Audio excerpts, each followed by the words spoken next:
ഞാൻ ഇറങ്ങി നടന്നു. അല്ലാണ്ട് വണ്ടി ഞാൻ മുരുങ്ങൂര്. എനിക്ക് ബാങ്കിലേക്ക് ഒന്ന് പോകണം. അതിനിട്ട് വരുന്നതാ. ഇപ്പൊ അരമണിക്കൂറായി നടക്കണം. അരമണിക്കൂർ മുമ്പോട്ട് ബ്ലോക്കാണ്. അത് കാരണം വണ്ടി അവിടെ ഉപേക്ഷിച്ചിട്ട് ഞാൻ നടന്നു മുരുങ്ങൂരെത്തി. ഇനി ബാങ്കിൽ പോകണം. ബാങ്കിൽ നിന്ന് തിരിച്ച് വീട്ടിൽ പോകണം. എന്ത് വണ്ടിയാ? എന്റെ സ്കൂട്ടറാണ്. സ്കൂട്ടർ പോലും വരാൻ പറ്റില്ല. അത്രയ്ക്കും ബ്ലോക്കാ. Complete block. നമുക്കപ്പം കൂടുതൽ വിവരങ്ങൾ പങ്കുവയ്ക്കാൻ മുടിക്കോട് നിന്ന് ലിഷോയും ചാലക്കുടിയിൽ നിന്ന് വിഷ്ണുപ്രകാശും ചേരുന്നുണ്ട്. ആദ്യം നമുക്ക് MS ലിഷോയിലേക്ക് പോകാം. ലിഷോയ്, നമ്മൾ രാവിലെയൊക്കെ ചർച്ച ചെയ്തതാണ്, ആളുകളൊക്കെ വലിയ ദുരിതത്തിലാണ്. ഇപ്പോഴും ആ ബ്ലോക്കിന് ഒരു മാറ്റവും വന്നിട്ടില്ല. നമുക്ക് ആ ദൃശ്യങ്ങളിൽ കാണാൻ സാധിക്കും. ചെറിയ രീതിയിലാണ് വാഹനങ്ങൾ ഇഴഞ്ഞു നീങ്ങുന്നത്. ഇപ്പോഴത്തെ ഒരു അവസ്ഥ എന്താണ്? ഞാനിപ്പോൾ നിൽക്കുന്നത് മണ്ണുത്തി എടപ്പള്ളി ദേശീയപാതയിലല്ല, മണ്ണുത്തിയിൽ നിന്ന് വടക്കഞ്ചേരിയിലേക്കുള്ള ദേശീയപാതയിലാണ്. അതായത് ഇത്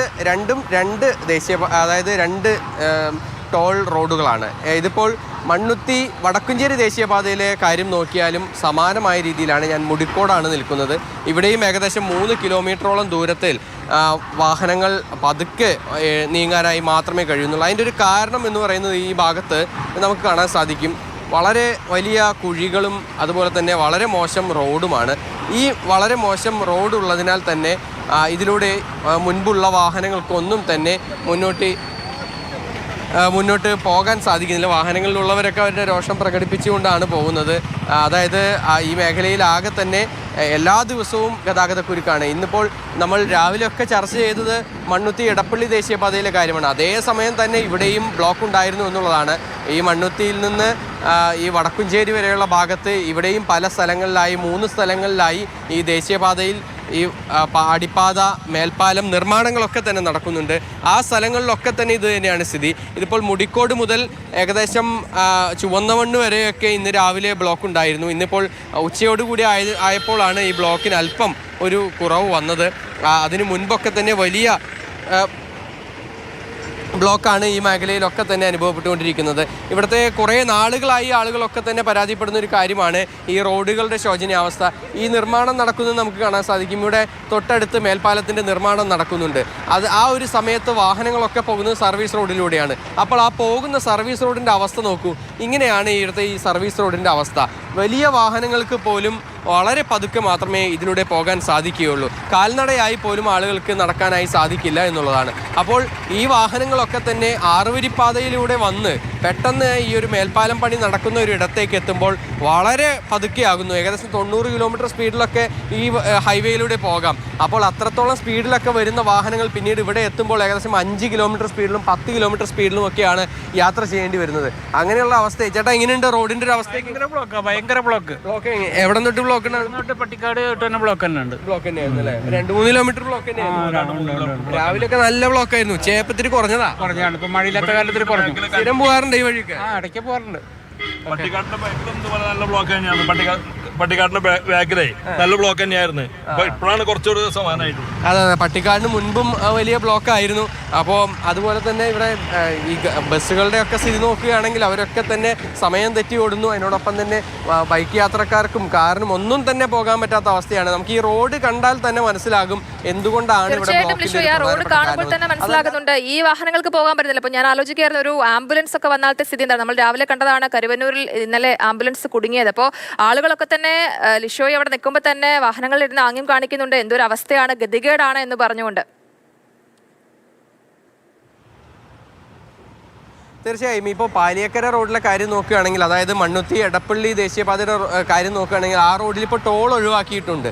ഇപ്പോൾ പക്ഷേ ഈ റോഡിൻ്റെ കാര്യം നോക്കുകയാണെങ്കിൽ ഈ റോഡിലൂടെ സഞ്ചരിക്കുന്ന ആളുകൾ ടോൾ കൊടുത്താണ് പോകുന്നത്. അതായത് പാലിയക്കര ടോൾ പ്ലാസയിൽ കൊടുത്തിരുന്ന ടോളിനേക്കാൾ കൂടുതലാണ് പന്നിയങ്കരയിൽ ടോൾ നൽകുന്നത്. അത് ഈ റോഡ് ഉപയോഗിക്കുന്നതിന് വേണ്ടിയാണ് ഇത്രയും വലിയ ടോൾ കൊടുക്കുന്നുണ്ടായിരുന്നത്. അപ്പോൾ എന്തായാലും ആ ഒരു ദുരിതം കൂടി ഈ നാട്ടുകാർക്കൊക്കെ തന്നെ, അല്ലെങ്കിൽ ഇതിലൂടെ പോകുന്നവർക്കൊക്കെ തന്നെ ഉണ്ട് എന്നുള്ളത് എടുത്തു പറയേണ്ട ഒരു പ്രധാനപ്പെട്ട കാര്യമാണ്. അന്ന് പാലിയക്കരയിലെ ടോൾ ഹൈക്കോടതി മരവിപ്പിച്ചപ്പോൾ, അതായത് തൽക്കാലത്തേക്ക് 4 ആഴ്ചത്തേക്ക് പിരിക്കാൻ പാടില്ല എന്ന് പറഞ്ഞപ്പോൾ പന്നിയങ്കരയിലും പ്രതിഷേധം നടന്നിരുന്നു. അത് ഇതേ കാര്യങ്ങൾക്ക് തന്നെയാണ്. അതായത് ഈ റോഡ്, ഇങ്ങനെയുള്ള റോഡ് ഉപയോഗിക്കുന്നതിന് എന്തിന് ഞങ്ങൾ ടോൾ കൊടുക്കണം എന്ന് ആവശ്യപ്പെട്ടുകൊണ്ടാണ് ചോദിക്കുന്നതാണ്. നമ്മൾ ടാക്സ് കൊടുക്കുന്നു, ടോള് പിരിക്കുന്നു, എന്നിട്ടും എന്തുകൊണ്ട് നല്ല റോഡ് അവർക്ക് നൽകുന്നില്ല എന്നുള്ളതാണ്. അതൊരു പ്രധാനപ്പെട്ട ചോദ്യമാണ്. നമുക്കിനി ചാലക്കുടിയിലേക്ക് പോകാം. അവിടെ വിഷ്ണു പ്രകാശ് ഉണ്ട്. വിഷ്ണു, ലിഷോയ് മുടിക്കോടെ അവസ്ഥകളൊക്കെ പറയുകയായിരുന്നു. ചെറിയ വാഹനങ്ങളെന്ന് വേണ്ട, ഒരു വാഹനത്തിനും കടന്നു പോകാൻ പറ്റാത്ത സ്ഥിതിയിലാണ് അവിടുത്തെ റോഡ് കിടക്കുന്നത്. ഇപ്പോൾ ചാലക്കുടിയിൽ നിന്ന് മുൻപ് വിഷ്ണു പറഞ്ഞിരുന്നു വാഹനങ്ങളൊക്കെ വലിയ രീതിയിലാണ് പോകുന്നത് എന്നുള്ളത്. ഇപ്പോഴത്തെ ഒരു സ്ഥിതി എന്താണ് വിഷ്ണു അവിടെ?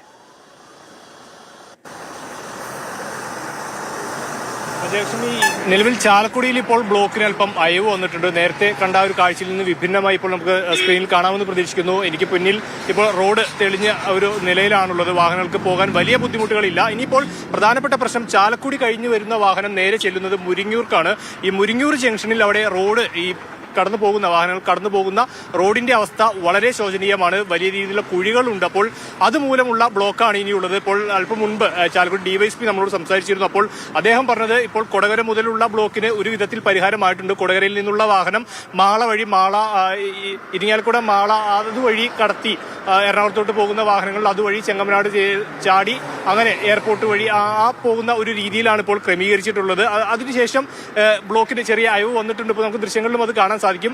ഇനിയുള്ളത് ഈ പറയുന്ന മുരിങ്ങൂരുള്ള പ്രശ്നമാണ്. മുരിങ്ങൂരത്തെ പ്രശ്നം പെട്ടെന്ന് പരിഹരിക്കാൻ സാധിക്കുന്നതില്ല. കാരണം ഇത്രയും വാഹനങ്ങൾ സഞ്ചരിക്കുന്ന ഒരു പാതയാണ്. അത് മാത്രമല്ല മഴയുടെ ശല്യമുണ്ട്. അപ്പോൾ ഈ ഒരു നിലവിലെ ഒരു സ്ഥിതി വെച്ച് ആ റോഡിന്റെ ആ കുഴികൾ അടയ്ക്കുക എന്നുള്ളത് ഏറെ ബുദ്ധിമുട്ടുള്ള കാര്യമാണ്. അത് തന്നെയല്ല, കുഴികൾ അടച്ചാലും ഈ മഴ നിലനിൽക്കുന്നതിൽ തന്നെ ആ ഒരു കുഴി പൂർണ്ണമായി അതിന്റെ ജോലികൾ യഥാവിധ നടക്കില്ല. അതിൽ കൂടുതൽ ബുദ്ധിമുട്ടുണ്ടാവുകയുള്ളൂ. അതിനാൽ ആ ഒരു കുഴി അവസാനിപ്പിക്കണം, ഇല്ലെങ്കിൽ ആ ഒരു റോഡ് പരിഹരിക്കുന്നതോടു കൂടിയാണ് ഇവിടുത്തെ ബ്ലോക്കിന് ഒരു പരിഹാരം കാണൂ എന്ന് ആണ് ഡിവൈഎസ്പി പറയുന്നത്. ഇപ്പോൾ വീണ്ടും ആ ഒരു നേരത്തെ സൂചിപ്പിച്ച ആ മുരിങ്ങൂർ ജംഗ്ഷനിലുള്ള ഉണ്ടായിട്ടുള്ള ആ കുഴി മൂലം ഉണ്ടായിരിക്കുന്ന ചെറിയ ബ്ലോക്കാണ് വാഹനങ്ങൾ കടന്നു പോകുമ്പോൾ. ഈ മുരിങ്ങൂർ കടന്ന് പോകുന്ന വാഹനങ്ങളാണെങ്കിലും അവിടെ നിന്നും കാടുകുറ്റി വഴി കറുകുറ്റിയിൽ അഡ്ലക്സ് സെന്ററിന്റെ അവിടേക്ക് ചാടിക്കുന്ന തരത്തിലാണ് ഇപ്പോൾ പോലീസ് ക്രമീകരിച്ചിട്ടുള്ളത്. അതോടുകൂടി രാവിലെ കണ്ട വലിയ ബ്ലോക്കുകൾ കണ്ട ഒരു പ്രദേശമാണിത്. കാരണം മണിക്കൂറുകളോളം വാഹനങ്ങൾ കുടുങ്ങിക്കിടന്ന ഒരു സ്ഥലമാണ്. അവിടെ ഇപ്പോൾ ബ്ലോക്കിന് ചെറിയ അയവ് വന്നിട്ടുണ്ട്. ചാലക്കുടി മേൽപ്പാലം എല്ലാം കാഴ്ചകളാണ് നമ്മളിപ്പോൾ കണ്ടത്. രാവിലത്തെ അത്ര ബ്ലോക്ക് ഇപ്പോൾ ഇല്ല.